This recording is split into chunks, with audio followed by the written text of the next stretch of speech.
क्रांतिकारी अभिवादन। लेकिन इसमें पहले मैं आप सबसे विनती करूंगा कि आज का दिवस 275 वर्षीय हो गया। किसका लगाइए पहले हम सब लोग इकट्ठा हो गए। तिलका मांझी, तिलका मांझी अमर रहे, तिलका मांझी। बहुत प्रेरणा मिल रहा है। 275 साल के पहले जन्म होके उनका 30 में 35-36 साल होगा, शहीद बने। इतना बड़ा ब्रिटिश साम्राज्यों को खिलाफ ये सारे देश का जमीन जल जंगल को बचाने के लिए ये पहले क्रांतिकारी का नाम क्या है? तिलका मांझी अमर रहे। ये आपने बताया। अभी ये देख लो, आज का ये सभा हम कॉमेड अवधेश जी से बोल रहे थे। अभी तो 2.5 घंटे हो गया, धूप है, सूरज है, धूप है, कोई नहीं जा रहा है, बैठ रहे हैं। बिहार का धरती में, मसूरी का धरती में ये महापंचायत हमारा पंजाब और हरियाणा का टोहाना और मोगा 2 महापंचायत हुआ। इसका बाद तीसरा महापंचायत है। हरियाणा और पंजाब का बाहर का पहले महापंचायत आपने किया, बिहार में किया। और आप सब लोग यहाँ बहुत अनुशासन से बैठे हैं, बाहर भी वहां भी लोग बैठा है। तो ये दिखा रहे हमारे लिए कितना करते हैं हमारा मन में, हमारा देश का किसानों का प्रति। ये किसान कितना बड़ा पैमाने पे संकट पे है, खेती का संकट। आप सब लोगों को जानकारी होना चाहिए, जानकारी होगा और वापस जाके हर गांव में बोलना पड़ेगा। हम एक दिवस हम बैठ के वापस जाने का 24 घंटे का अंदर ये देश में कितना किसान का खुदकुशी हुआ जानते हैं आपको? 31 कितना? 31 किसान यहाँ में देश में 24 घंटे में एक दिवस में खुदकुशी करना पड़ता है। कर्जा में डूबने का कारण हम और आपके ऊपर कर्जा है, सही है ना? कोई है यहाँ कर्जा का बिना? कोई नहीं होगा, सब कर्जा में डूब रहा है। और ये कर्जा का कारण 31 किसान यहाँ खुदकुशी करना पड़ता है। लेकिन नीतीश बाबू कमों से हमारे बड़े प्रधानमंत्री विकास का बात बोल रहा है हर रोज, लेकिन किसानों को खुदकुशी का बात जब हम बोल रहे हैं वो भी खामोश है ना? आपने कभी सुना ये देश में कितना किसान खुदकुशी कर रहा है रोज? ये नरेंद्र मोदी का दिन में ऐसे प्रधानमंत्री कभी बोला है? बोला है?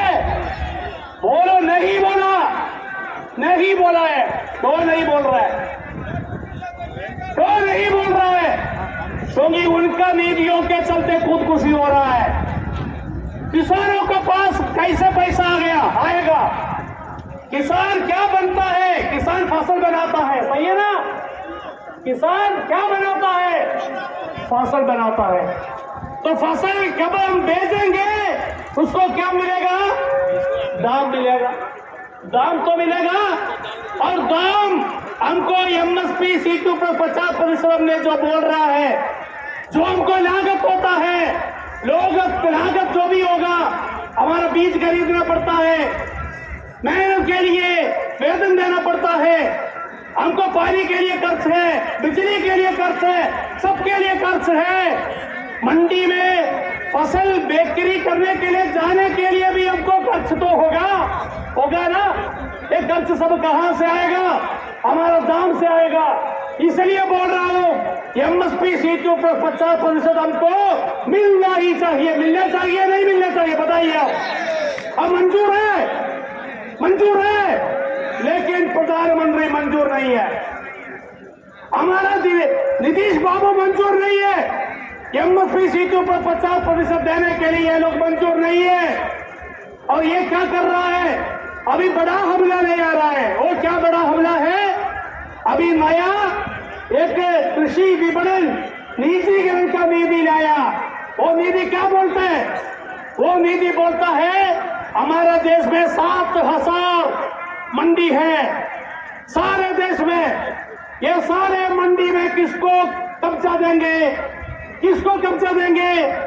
बड़े बड़े कॉर्पोरेट लोगों को, बड़े बड़े कंपनियों को कब्जा में देंगे।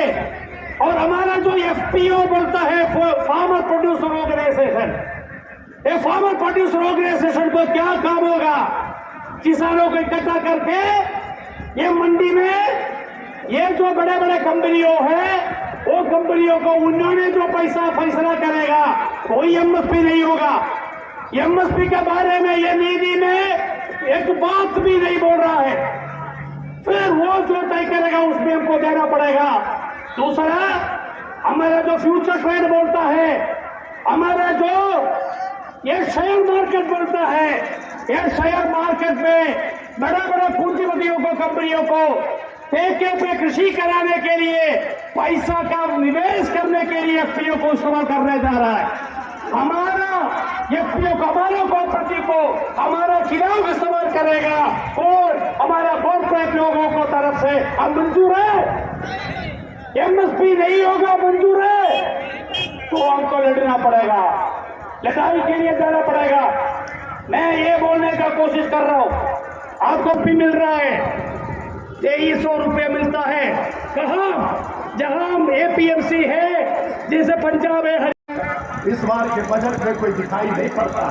इस बजट में कोई गरीबों के लिए, किसानों के लिए, नौजवानों के लिए, महिलाओं के लिए, दलितों के लिए, आदिवासियों के लिए, मेहनत करने वाले लोगों के लिए कुछ भी दिखाई नहीं पड़ता। और मोदी जी, यही किसान आंदोलन है।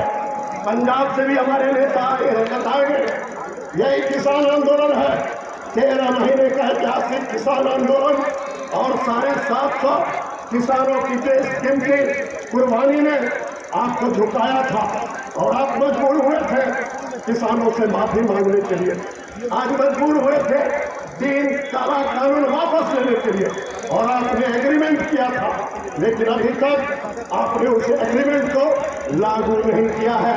और अभी केंद्र की सरकार, मोदी जी की सरकार एक नया नीति कृषि विपणन का प्रस्ताव लेकर के आए हैं। वो नीति अगर लागू होता है वो और भी ज्यादा खतरनाक नीति है।